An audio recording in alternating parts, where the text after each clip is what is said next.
You're listening to the Pre-Hospital Care podcast on the Medics Academy Network. Welcome to the Pre-Hospital Care podcast with me, Carl Betts. In today's conversation, I'm pleased to be joined by Hannah Browning to explore the dynamics between the public and private healthcare sectors in the UK. The questions aim to understand the collaboration between these sectors, the shared vision for health, some frustrations faced by the private providers working within the NHS sector, and the benefits of the private sector involvement in public health. So welcome back, Hannah. Thank you. Thank you very much. Take two. This time we're in a slightly different setting because we tried this a few weeks ago and my internet didn't work. So we're now sat face to face, which is much nicer, with cakes, with tea. The world is a much better place. Absolutely, when we're like this. absolutely. So Hannah, I think it would be nice just to start off if we can just have a little bit of background about you really and about your expertise in the private sector. Yeah, no problem. So I've been in the private sector nearly 20 years now. I've worked for all the major groups such as Nuffield, Spire, HCA in London, and also was lucky enough to be involved in an independent startup, which was a £120 million hospital in Kent. So have worked a lot through the private hospitals, secondary care predominantly. And then during COVID, we decided to move north and it gave me the opportunity to set up my own consultancy business, which I've been running for the last 4.5 years. And then this month, we have set up another company called Alpha Health Partners, which is with two colleagues looking at business development, compliance and governance within the private sector, but across all the sectors as well, where they want to look at growth and feasibility for their businesses. Cool. So with all of that experience that you've got in multiple different settings, can you provide us a sort of an overview of your collaboration between sort of the public and third sector health within the UK? Yeah, so I mean, I started at Nuffield, like you say, nearly 20 years ago, and that was when Choose and Book was starting off. So I think predominantly throughout the private sector, there's still been an interweaving of the NHS. So through the setting up of Choose and Book, waiting initiatives, and then ERS came in. During COVID, we had the emergency transfers over from the local trust. So that was a dynamic new world where we were looking at setting up emergency eye units, stroke units within the private sector. And then latterly with a consultancy, we worked with a large charity last year to look at the feasibility of going into the self-pay sector. And currently working with a social enterprise to look at if there's an appetite and an ability to expand their services again to the self-pay market. So I've done a number of things with the third sector, NHS interwoven with the private and also the charities as well. And with that, so in the different settings that you've worked in, I'm sort of keen to explore around the fact that every sector has a vision, and every sector has a vision about how it wants to sort of deliver the care that it gives. And I'm sort of keen to explore, do you think there's a shared vision between the public sector and the private sector? And yes, there's going to be differing dynamics between the outcomes, certain things, but do you think there's a genuine shared vision? There should be, and that should be the patient. So regardless of whatever sector you work in, that patient should be at the focus. And I think this came into the fore when I worked at Kim's Hospital. They had a great strategy where they had a stick of rock strategy. So they had the patient in the middle, around that the delivery of outstanding care. Then we've got the one team and working together, and then you've got commercial success. And I think as you move out from the patient, the differences between the sectors become more pronounced. Yeah. So you've got the patient at the start, which I think should align with either the NHS or the private. I think the outstanding care is pretty solid. I think that should be an absolute given. And I think anything that we do is driven by that. The one teams and how we recruit and how we retain our staff probably differ slightly. Yeah. And then the commercial success element probably doesn't particularly exist when you're looking at the NHS, but it does very much exist as the private enterprise, because you can't sustainably run a hospital if you're not then being able to reinvest your margins or being able to develop your services to be innovative in the care that you deliver. So the NHS do that slightly differently, but I think ultimately the patient is at the middle, so therefore you should have that shared vision. Yeah, absolutely. And the interesting thing I like about your analogy about the stick of rock is that as you move out, the layers get bigger. And as the layers get bigger, the layers get more complex as well with Absolutely. that. And actually, you know, sometimes you can forget that the patient's at the centre of all this when you're dealing with the complexities of all the stuff around the outside. And I totally agree that there is a shared vision, and the shared vision is patient care. In terms of a private sector, I'm guessing that actually, if you don't do the best for the patients, then therefore the business revenue won't be there because you'll lose the business. And that's Absolutely. the different model that the NHS doesn't necessarily have, Yes. because there isn't the Regardless. financial Yeah. side of it. Yeah. So I'm sort of keen to think to sort of explore. Do you think that there's more potentially emphasis in the private sector on how we get things right, or how you get things right in the private sector, because there is such an onus on the profit side of things, that actually you need the commercial success of it? Yeah, and I think when you've got groups, they're a little bit more protected, but when you've got standalone or small organisations, they're very open. You know, your CQC registration is absolutely everything. Patients will look at that. They'll see if you requires improvement or whether you're outstanding. It is very much a word of mouth is your biggest ally in terms of your marketing. So if you're getting things wrong or if you had a bad experience, you know, you've got review sites, you've got Doctify, Top Doctor, you've got Google reviews. It's very easy for those to snowball and to really detrimentally impact a hospital. So those negative views and trying to come back from those is 10 times harder than being able to try and make sure that experience is very good at the time. So I think there's more onus on a private hospital to be proactively checking that experience probably more throughout the journey to make sure that there's an opportunity to make things right.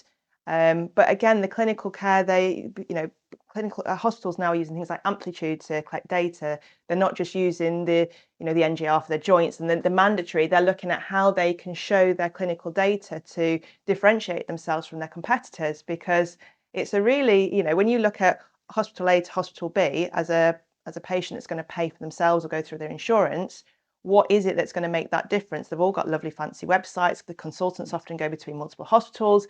What is it now? So the outcomes is becoming more important to try and show patients, well, actually, instead of being 3 days in hospital for a joint replacement, we're actually doing day case joint replacement. So that's where the innovation in care then sometimes comes to then give them an opportunity to market better to the patients. And that's sort of like music to my ears from an improvement point of view, because it's just like, everything's data driven, everything's around measurement and being able to prove, what you're doing. And I think that's something that within the NHS sector, which is where I predominantly work, is that I think we need to get better at, is using the evidence around and proving, this is what we're doing and this is why we're doing it. And actually these are the outcomes that we're getting. So actually, what do we need to do to actually make that better, and actually use them models as our everyday business, really? One thing that you sort of touched on around there is about the innovation side of stuff. And I've not primed you for this question, so I'm dropping it on your ear. But from my point of view, within the NHS, I think there is a real lack of appetite for safe risk when we talk about innovation, when we talk about sort of moving forward. How does it land in the private sector? Do you think there's a greater risk appetite to try things? Yes and no. So often consultants are frustrated in the NHS because they can't get their innovations or their ideas heard, and there is more of an appetite absolutely to hear those ideas. Now, what the private sector doesn't want to do is doesn't want to be on the cutting edge of the knife. They want to be leading, absolutely, but they need to make sure it's safe. Yeah. So they will be very nervous if they're the first to market. Yeah. Because actually, a study that's been done in another country or something that's then got no evidence in the UK, you don't want to ever put your patients as kind of the guinea pigs for this. That's not where they want to sit. Yeah. They want to have some evidence. If they know that an NHS hospital is doing it from a business development perspective, it's great, because it's gone through so many different protocols, audits, compliance, ethics, etc. If you're that first person to do that, we don't have in the private sector a lot of the time a lot of the robustness that the NHS has. However, there are metrics that you can look at to make sure something is safe, because ultimately, if you cannot be 100% sure that that's safe, not even 99%, if you cannot be 100% sure that's safe, you don't do it, regardless of what the management of the money will be, the consultant appetite, etc., etc. So whenever we used to do a business plan, we used to take it, and the first veto would be the clinical team. Yeah. So if it didn't get past the clinical team, there's no point in pricing it. There's no point in doing your operational setup, your staffing, etc., because it has to be safe. Yeah. So I think once you've got that, but it also depends on the team and the appetite from the senior team, your clinical teams. what your consultant can bring. If it's a new piece of equipment, what evidence the company is bringing, what support they're going to give, what the robustness around that, what the outcome data should be, how much demand there is in that market to actually set it up, because it might be a fantastic thing, but if you've only got 100 patients in the whole of the UK, it's not going to be one for the private sector. So there's a lot of different things to look at when you want to talk about innovation and how it sits with their strategy overall. So it is more about how can that help a patient ultimately first and foremost, but there isn't also a line is this going to be financially viable for us? Because again, we've had procedures which are very safe, very good, great for the patient, but a hospital's never going to take that on if they're making a loss. So and they've got to look at it from both sides, where the NHS might be more driven about mainly the patient, not understanding potentially what the cost is to them to deliver it. And it's sort of really interesting that when you made the point around sort of the consultant level staff potentially have the first veto, and I think it's a really important point to make around there. It's the people who are closest to the work who actually understand and are best placed to say, you know what, this is a no-go, or this is a go. And it doesn't matter, within the NHS, within the private sector, it doesn't matter what your job is. If you're the closest to that piece of work, then you're the one who shares the knowledge to be able to do it, whether you work in admin, whether you work in coordination, it doesn't matter what it is. And I think that's something that within the NHS we need to get better at, in the fact that it is the people who do the job, no matter what job it is, who actually know the job. And therefore we need to listen to them. But it's also not reliant on one person. So that's where things like your specialty meetings, your MACs come in, because actually it's dangerous to be led by one clinician. You need the group, and you need the shared vision. There might be more than one consultant involved in a pathway. So that might be your biggest earner, but you can't have your ears just on him. You've got to, or her, you've got to look at the whole picture and then get their advice. And so there's a lot of work involved when somebody comes with an idea. There's a lot of ground, research, etc. But things do move in the private sector, and that's what doesn't necessarily happen in the NHS, which is where where your frustrations go. And I think the pace is a really important thing. Is the fact that the NHS doesn't sometimes have the dynamism, I don't think, to be able to just do things sometimes quick and a bit dirty just to see if this is going to work. This isn't all about clinical stuff. This is all about, there might be some back office changes, some process issues. You know what, let's just try it. Let's be snappy. If it doesn't work, brilliant, we can learn from it and then move on. Whereas I think in the private sector, I get the feeling from when I chat to friends who work predominantly in the private sector, there's that appetite to say, you know what, let's just have a go and see what happens, because the benefits are definitely there. We don't know whether the process is perfect, but the potential benefits, if this does work, are huge. And I think that's a real interesting sort of a real significant difference between the private sector and the NHS. Yeah, definitely. And having worked with a falls device company, so Bide, brilliant product developed by a GP, so somebody that obviously knows their market, but trying to get that into the NHS, you just can't, regardless of the safety aspects, because it's phenomenal, it will prevent nighttime falls, you've got all the evidence, you've got the cost savings to the NHS, despite ticking all these boxes, trying to get it into this mammoth system and procurements and contracts, it just becomes non-viable to a point, which is such a shame, because you've got something sat there that's been developed to save lives. And that, I think that's where I struggle with that NHS side of things, because like you say, it's you could be in a better place if you had more open ears and ability to be more dynamic. And that then goes straight back to your stick of rock, in the fact that the NHS is that bigger bit. And actually the person who misses out on this is the patient slap bang in the middle. But because that stick of rock has got to the point that we're at the really wide point now, it gets lost in everything. And it's really interesting that analogy works so well for that sort of thing. And that's one example of many that I think as a sector the NHS needs to get better at, in my personal opinion. And that's where it comes into actually the shared learning that the private sector has an awful lot of learning that we can tap into. And likewise, like you discussed earlier, you don't want to be groundbreaking right on the knife edge when someone else has done an awful lot of learning, and then what you can then do is effectively piggyback onto it And NHS patients actually benefit from it because the NHS utilise private providers for certain things. Yeah. So do you think there is a real healthy sharing of learning between the health sector and the private sector, or do you still think there's a bit of a protectionism between the sectors? Yeah, you don't get it particularly well. I think that could absolutely be improved. I mean, the private sector is getting very good with things like the IHPN, which is the Independent Healthcare Private Network, because they share learning across the sector. Regardless of whether you're seen as a competitor, you could have a room of chief nurses, you could have a room of finance directors, and they're all learning. You need that then plus the NHS, because actually what the NHS does and what the NHS is brilliant at is things like specialist care. You've got volumes of patients going through. Your MDTs are absolutely, what we aspire to. There's those sorts of things that we can absolutely learn from, but it's what forums we can get the right people in the right place to be talking to each other. And it's, you can mainly, when you are talking to the NHS, it's about a contract negotiation for your new ERS or your standard acute contract or spot work. And that's not the conversations that are particularly beneficial to the patient. That's just moving A to B. What we need is those clinical people in the room to start learning. And your bridge, therefore, is your consultants, because they sit between both quite often. So they will bring that learning. They will sit on an MAC or in a specialty meeting, and they will share what they've done within the trust and say, look, this is what we can do. And therefore, also, we might have teams that have worked in the NHS, and you get it that way, but it's very second-hand.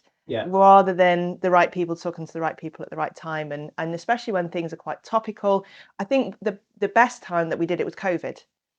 COVID broke down so many barriers between the sectors because we were genuinely working as one. And obviously then as COVID left, the barriers went back up again, and the contracts came back into place. And it was such a shame that actually, from an IPC point of view, I mean, the teams were having meetings, and it didn't matter where we were sat, and that was just something that was actually very, very positive to come out of that. And it's really interesting that you mentioned about COVID, because there was things that happened in COVID where things happened quick, and they had to happen quick. And it's interesting that and I thought, you know what, this is a game changer for us in this sector, because what this has proven to us is we can act quick and we can be really dynamic. And I was thinking, when COVID goes, I really do hope that some of this speed can be kept. Yeah, absolutely. And like you said, sadly, it was very easy to revert back to slow, clunky and governance group, that group. It's got to go via that group. It's got to go via, and that does make me a bit sad in a way, because that was a really interesting, hard time for everybody involved. Not just in the NHS, everybody as a human being. And actually, we've done ourselves a bit of a disservice, because a lot of the opportunities that we've proven to ourselves there, we've now let slip. And you sort of think, that's a bit of a shame, that really. Yeah, no, I completely agree, because, I mean, you would never wish that situation again. We dealt with it. But if we could have actually taken the benefits as well, then you would have got the added benefit and the bonus from it. So no, completely agree, because we did do it, and we did things that you would never dream of doing in a normal working day. No. And like you say, at the pace that things happen, because they had to, because the patients became the front and foremost of absolutely every conversation, everything else. Now, whether that became financially viable and all the things that sit behind it, but the care was ultimately focused on the patient at that point in time, and things happened. And again, straight back to the rock, So, this piece of rock slimmed down, didn't it did. And it needed sort of, to. and the layers, instead of being 20 layers thick, was a few layers thick. Absolutely. And things were done safely, and they were done appropriately, because we took on some very, very complex care. But it happened in a way that the patient was very much spoken about, more so than what you would probably do when you were looking at a generic business plan, the opportunities overall, the systems, the processes that go with that. So it's interesting. And it's fascinating that sort of when we're in the mire, it pulls everybody together. It does, absolutely. And it's sort of, it is really interesting that. And when you're talking about that then takes me again straight back to risk appetite, because there was a definite risk appetite there, because we had to. We had to take risks because we didn't have the evidence to back anything up. And, you know, lots of people made really big, brave decisions at that point because A, they knew they were supported, Yeah. which Yeah. is a big thing. They were empowered to Absolutely. say, you just got to crack on with this Yeah. and just see what happens. We don't know what's going to happen. Yeah. And I think there is a big thing around that, around about permission and empowerment to actually just get on with stuff, Yeah. knowing that people have their backs and knowing that actually sometimes you just don't know. Yeah. And you're never going to know unless, in the safest way you possibly can, you have a go. Yeah, absolutely. And I think the teams came together really well and the communication was at a different level. So, you know, we'd be meeting every morning and you know, having that critical meeting to make sure we knew exactly what was happening in the day. Yeah. And although they had them in that context then going forward, it wasn't in the same way that we were No. talking about patient care. You know, other things got, you know, as you move away from that situation, other day-to-day stuff kind of takes over. But in that moment, you know, you'd got your porters with your chief nurse, with your theatre team, with your wards, Yeah. with you know, the catering, everybody coming together to make sure, literally, and maybe that's not sustainable, and that's probably why it's not happened. But that's how we made sure things were safe, because the communication just went to a completely different level. But that only was allowed to happen because all the noise of your day-to-day and your BAU was absolutely quietened. Yeah. That just was not important anymore. So Absolutely. so it's finding that balance back again of taking the good stuff, maybe not at that same frequency at the same level, but just making sure that we can keep things moving and that you've got the positive for the patient. And when we talk about like these meetings, like the huddles that scientifically no evidence to say, you know, huddles really do work. Yeah, You know, they break down the absolutely. barriers, they break Yeah. down the silos. They don't have to be long and arduous and onerous things. They can just be 15 minutes, but it makes sure everybody has the voice. Yeah, And therefore absolutely. everybody has the open voice, and there's no internal channels that are siloed, that confusion occurs and somebody does something because they didn't know that somebody else was doing something else. And actually that just makes everything harder. Yeah, absolutely. Yeah, it's the communication. So things like the 10 at 10, which I think as a lot of hospitals do now, and it's just making sure that there is that opportunity for somebody within your team to go at a point every single day, Yeah. and you know that one of the senior leaders will be there. You know that there'll be representatives from your, you know, from your peer groups, from other departments. So you actually get an ability to understand what is happening, but also to contribute and to be heard. And you, like you say, it's 10 minutes. Yeah. Everybody can afford that. So, and they're the good things that did come out of it. And they're the things I think that the hospitals actually have done really well. Yeah. And the interesting thing for me is the fact that it's consistent. Yeah. It happens every day, because the minute you cancel one, Oh, that's dangerous. it. You've Yeah, just lost it. absolutely. Yeah, And it's that, you know what, we're committing to this, we're doing this. Yeah. Doesn't matter if nobody turns up, I will be there, whoever's Yeah, leading this. And therefore there's no cancelling it, because Yeah. I think that's dangerous And territory anybody then. within the team can go. Yeah. So this isn't a management meeting. This is Yeah. anybody within your team can go, and then they're responsible for feeding back to that team. Yeah. So there's that, like you say, it's the breakdown of barriers. It's an ability to communicate. It's the ability to know that there is somewhere that you can go every single day. Yeah. Regardless of whether it's a bin that's overflowing or the patient that's, you know, had a cardiac arrest on the table. We're talking across anything that is important to your team at that time that we think needs to be heard. Yeah. So yeah, it's good. And it's really interesting around about the fact that when we talk about it's that consistency of it, is giving people a permission to go, to say, you know what, you absolutely there's an can take 10 minutes out of expectation. your It's an work. expectation that You somebody need should to be go there. this. Yeah. And like you say, when the day job, when the BAU comes in, everybody's got too much to do because everybody's too busy. Yeah. So what's the easiest thing to go? Yeah. Oh, we can just knock that. Yeah, We can knock that absolutely. off. And actually, that's probably one of the most important things of that person's day. Yeah, at that point. definitely. Yeah, definitely. So what's your thoughts then on the current trajectory of the NHS and the future for businesses like yours? Because the world, we've talked about COVID, but the world is a totally different place since COVID happened. Financially, you know, it's very much a dog-eat-dog world out there. Nobody's got any money. The NHS is talking about massive efficiencies. That is going to be really interesting to see how that plays out, especially with the abolishment of NHS England and, you know, some other big system. You know, these aren't little tweaks and little changes and let's test it and see how that works. This is all scale. We're getting rid of that and we're getting rid of the other. What do you think the trajectory is from, your experience within the private sector, looking at the NHS, but also from a private sector point of view. Yeah, it's interesting because I think the feasibility study that we're currently working on is a social enterprise. I mean, this is a big enterprise. This is a £65 million enterprise, and they're feeling the pressures of the NHS with services being cut. You know, they've got teams of brilliant clinical people delivering the services, but their contracts are just diminishing. So as an organisation, the only way that they're going to look to be sustainable for the next 5 to 10 years is to look, can they actually go out into the self-pay market? Can they diversify? Can they get can they get insure contracts with people like bureaucratic, etc.? Because they're actually ideally placed because they're a community-based provider. So things that are based in the community are of interest because actually their price point is low.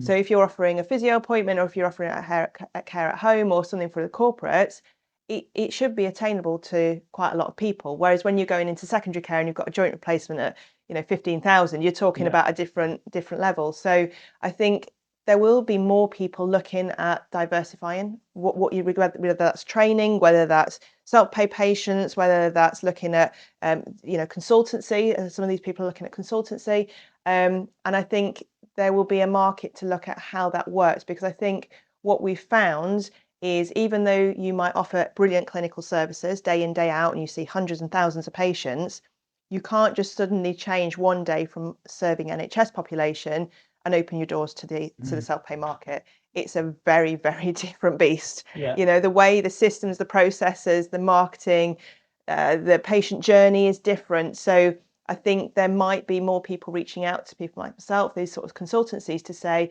A, is it viable? Is there enough market? What is the market willing to pay? And what do I need to do to invest to make that happen? Yeah. And that's something that is probably needing to be driven from the private sector, because we've been there, we've done that, we know what those patients expect. But I think it's really sad that the social enterprise is seeing these diminishing contracts, because out of all of the NHS, they should be seeing them grow. Yeah. Because actually, if they've got it right and they're doing more in the community versus the hospitals, their cost per patient actually should be less, and therefore they're the ones that should be benefiting from all this, which is really, really scary that actually they're not. So yeah, I think it's scary times at the moment to see how it's all gonna pan out in the next few years. Yeah, it's really interesting that you say about the fact that the community side of stuff is absolutely key. So from an ambulance sector point of view, we are at the forefront of public health because we're in people's houses day in, day out. We go to people who've never seen a GP for 10 years, and we're in their house seeing them, and we're dealing with them in their own property. And you can have we're nosy beasts by nature, ambulance crews, and you can look around, you go, you know what? There's not much food in this house. You know what? There's risks to this patient outside of the health, just a general living. And it's how all of these intertwine that when we talk about the big beast of the NHS is that lack of connectivity. And that lack of connectivity and then barriers. If patients are having difficulty accessing stuff, the first thing they do is they look for an alternative. And once they find an alternative, they use it because they know that alternative, they know that right. And in improvement world, we talk about making it easy to do the right thing. And actually what we do is make it really easy to do the wrong thing by bypassing services to try and get you to where you need to be. And actually what we need is that sort of connectiveness. How that happens, that's $1 million question, isn't it? But it's really interesting that you're sort of seeing that you believe that there's going to be greater involvement in the private sector within the national health setting in terms of learning and trying to diversify the business of the NHS, as it were.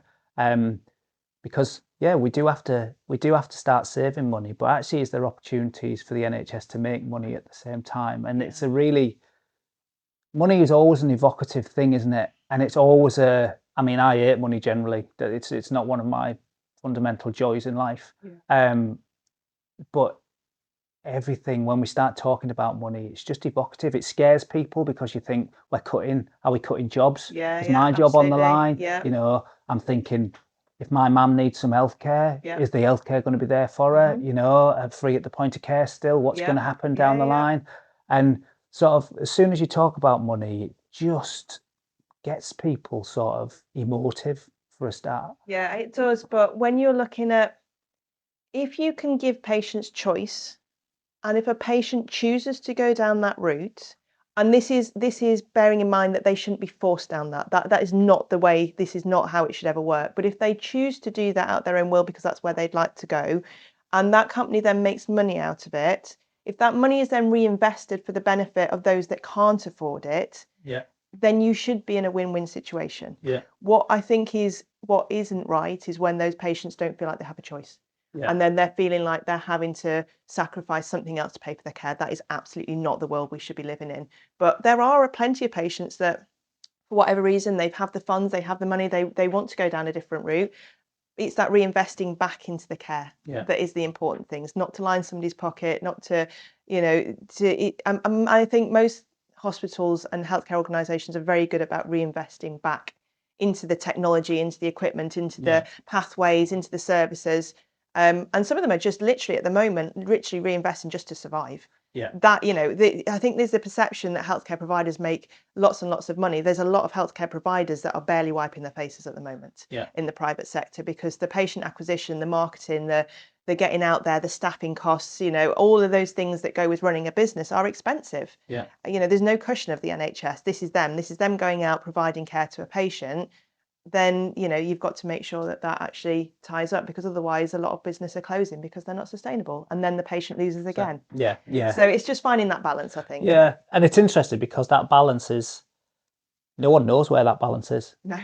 So, and it's about how do we know when we get to that balancing point? And it comes back to what we talked about earlier, and it's how do we measure everything? How do we understand the success? And it's not all just about figures, it's about the human approach to this. How does the patient feel? What was their experience? And I think when we talk about data and we talk about measurement and proven improvement, we think too hard just purely and simply on numerical statistical data, when in fact, there's nothing more powerful than having a patient narrative from the start of their journey. Right, talk me through all of this, the good, the bad, the ugly, and let's find out what your experience was, because I tell you what, that is so much more powerful than 20 points on a run chart. Absolutely. And it's what it's given them the ability to do. So is it given the ability to go back to work? So that helps the economy. Is it given the ability to look after or care for somebody else? Because that then helps the economy. There's so many things that healthcare unlocks people to do. The fact that a physical injury might actually also be impacting their mental health. So if we can deliver healthcare at a pace and in a position where people can access it, then overall, then the economy and the healthcare and people's well-being and general society all benefits. It's all, like you say, it all interlinks, and it's not just I've got a poorly knee. There's so much more things that will impact that injury or that complaint. So it's looking at the holistic. Absolutely, and I don't think necessarily situational wide, again, that wide piece of rock again, that we look at it holistically enough. That's one of our biggest failings, I think. And that's when the patient becomes a number and you're moving them from A to B. And actually, is that the best way? Because we've always done it that way. And I think that's where, coming back round to the first bit of the conversation about the innovation, is having the time and the skills and the ability to look at what we've always done and thinking, actually, is there a better way now to do it? And that's whether that's health tech, whether that's AI, whether that's improved prosthesis, pathways, etc. There's so many different ways that we can improve, and that's probably where the private sector has a little bit of an advantage over the NHS, because they probably have a little bit more time and appetite to be wanting to look at those, because they've got to survive in a very competitive market. So and I think if you've got the appetite, you've then got the will to give people the time. And give them the permission to actually get on and look at stuff. And I think that is a fundamental difference in where the NHS as a sector is and where the private sector is. And I think that's where the private sector is slightly more advanced than the NHS. And most, the settings are smaller, so they're easier to work with. A big inner city hospital, for instance, it's like, colossal, isn't it? Changing the steamer when trying to move it round. It's but the smaller organisations, you've got to get to a certain size, I think, to be able to have enough volume of patients to get to warrant some of these things. So there's kind of a sweet spot in certain hospitals, but it's much easier. It's really interesting. I'm you know what? I'm really glad that this didn't work the first time, because this has been an even more sort of diverse conversation than we had stick the to last time. We haven't questions, stuck to any of the questions. You know what? And this is what it's all about. This is why I love doing stuff like this. But I am going to ask the last question. Okay, All go for right. it. So you're prepped for this one. So I'm not going to Go on. land it on you. What's the most important lesson you've learned from working with the public sector organisations? So I think the NHS is absolutely phenomenal.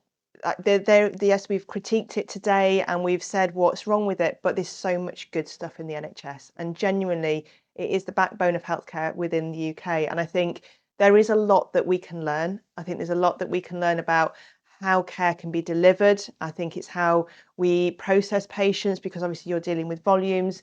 But I think we need to become better at that communication piece between the two industries to make sure that that learning is shared. Yeah. And that's something that we're not great at the moment.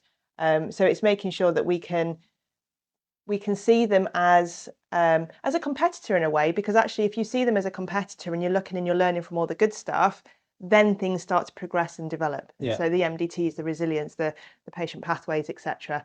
And then hopefully some of the good stuff that the private will do can feed back in. Yeah. So, It's really interesting that you focus there on the good stuff. And it's interesting because I come at it from a slightly different way. I think actually some of the things that don't work is the most valuable. And actually what organisations do is they don't like sharing the stuff that don't work. Because they see it as an embarrassment. They see, no, it's a negative that. Yeah. When in fact, actually, we're going to talk about efficiencies and saving money. If I've tried something and it's really not worked and I can evidence it's not worked, why would I want, whether it be a private organisation or whether it be another NHS establishment, why would I want them doing the same thing? Yeah. And then wasting a load of resource. And that comes back to the COVID thing. Yes. People did things, it didn't work. Nobody else do that because that doesn't work. Perfect example of it. Whereas it did work, we shared the same learning. And actually, what we should be accepting is the fact that if things don't work, it's just as powerful as if things do. You're so right. And it's not, nobody's got monopoly on the good patient journey and the good patient care. So that should be shared regardless. And it is, the learnings probably are more so important because it will save time, risk, patient care, cost, etc. But it's having the forum that people feel comfortable to have those conversations and not feel judged and not feel like it's negative, but also to take it on board, because then people can say, well, actually, if we've done this, but actually, have you tried doing this way? It might not all be negative. No. It might not all be lost. And actually, what might not work for your organisation because you might be in a city trust might work perfectly well in another part of the country where they've got a different dynamic and a different setup. So, and I think but it's finding the time, it's getting the right people in the room, and it's making sure those conversations happen regularly and consistently. Absolutely. That's going to be the challenge. Absolutely. Yeah. And you know what a challenge to have, you know, and, I'd chuck that gauntlet out there right now and just say, how do we make that happen? But thanks very much for this morning, Hannah. I've really enjoyed it, and I've been looking at the box with the cakes in, and I think it's time that we destroy these. What are they? Blueberry and lemon cakes, I think. Excellent. Thank you. So thanks for your time. I hope you've enjoyed it as much as I have. And we look forward to speak to you again. Thanks again, Carl. Thank you. You're listening to the Pre-Hospital Care podcast on the Medics Academy Network.